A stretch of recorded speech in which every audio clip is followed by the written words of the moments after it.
Manos e manas, não, claro que não. Não é somente na chamada Páscoa cristã que nós nos lembramos da paixão, morte e ressurreição de Jesus Cristo. Ai de nós, não é? Se fosse assim. Na verdade, a nossa fé, a nossa devoção, o nosso culto, o nosso agir gira em torno disto todos os dias. E quem desse girasse o dia todo.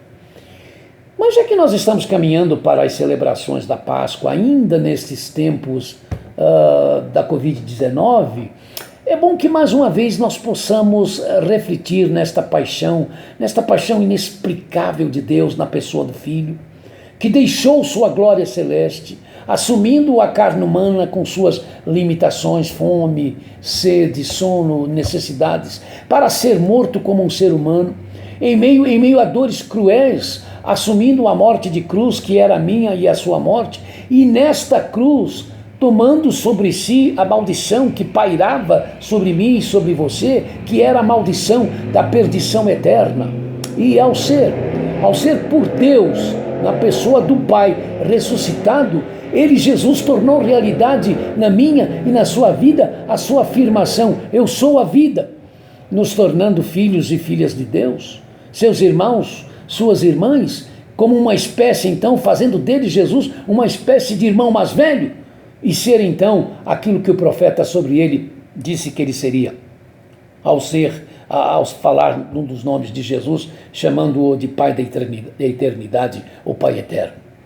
Sabe, é preciso lembrar que sob esta paixão, morte e ressurreição, nós temos nele, em Jesus, a quem nós declaramos Senhor e Salvador absoluto, alguém que se entregou, que se deu, que se deixou matar para experimentar o pior dos infortúnios humanos.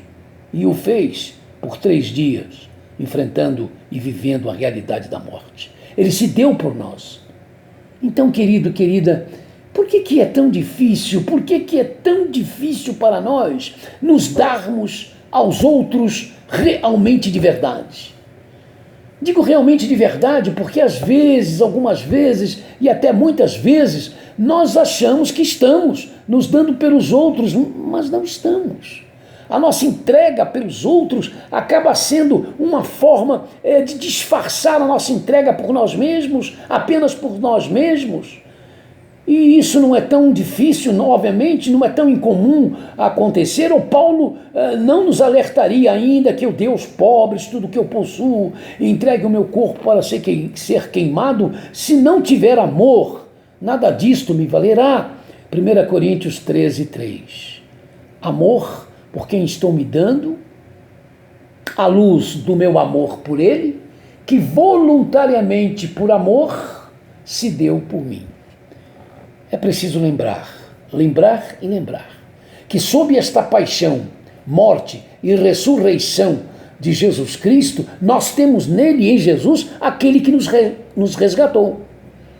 E só se resgata quem, por si mesmo, por si mesma, percebe que não tem como se libertar daquilo que o está aprisionando. No nosso contexto, é aquele e aquela que percebe que não tem como se libertar da miséria na qual está vivendo, social, moralmente e espiritualmente falando.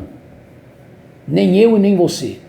Não importa como estava sendo a nossa vida antes do nosso encontro com Jesus. Mesmo que a nossa vida estivesse sendo uma vida de alto padrão, sem Jesus Cristo como Senhor e Salvador, nós éramos escravos, atrelados inexoravelmente à miséria eterna.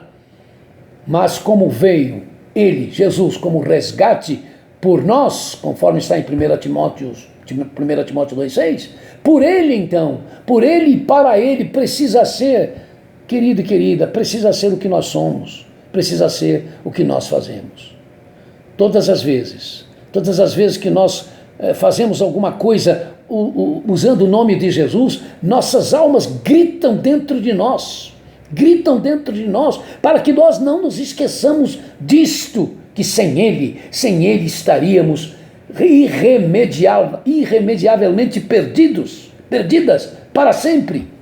Então, por ser Ele o nosso Senhor, e aquele que nos resgatou, nós temos que fazer o que fazemos e ser o que somos, sempre com esta preocupação, por causa dele, sempre por causa dele.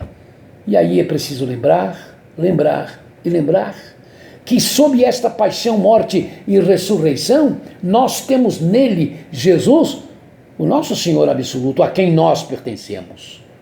Ele nos resgatou, nos fez povo seu, para que nós nos tornássemos realmente sua propriedade.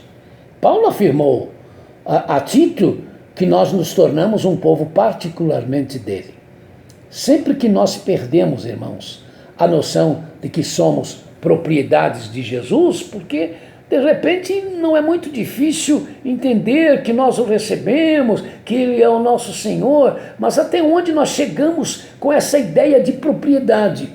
Sempre que nós não conseguimos fazer isso, nós vamos encontrar espaços para exigirmos direitos, para nos sentirmos desconsiderados, privados disto ou daquilo, esquecidos de que se então somos dele, se realmente somos propriedades dele, ele sabe muito bem cuidar daquilo que é seu, daqueles que são seus.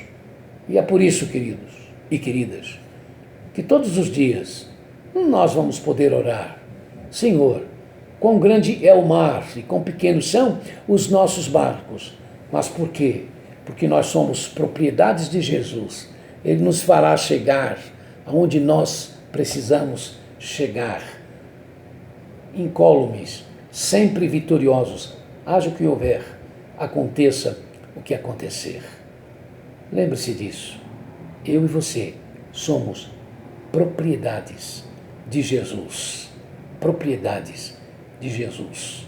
Não há coisa melhor na vida do que esta: ser propriedade de Jesus Cristo.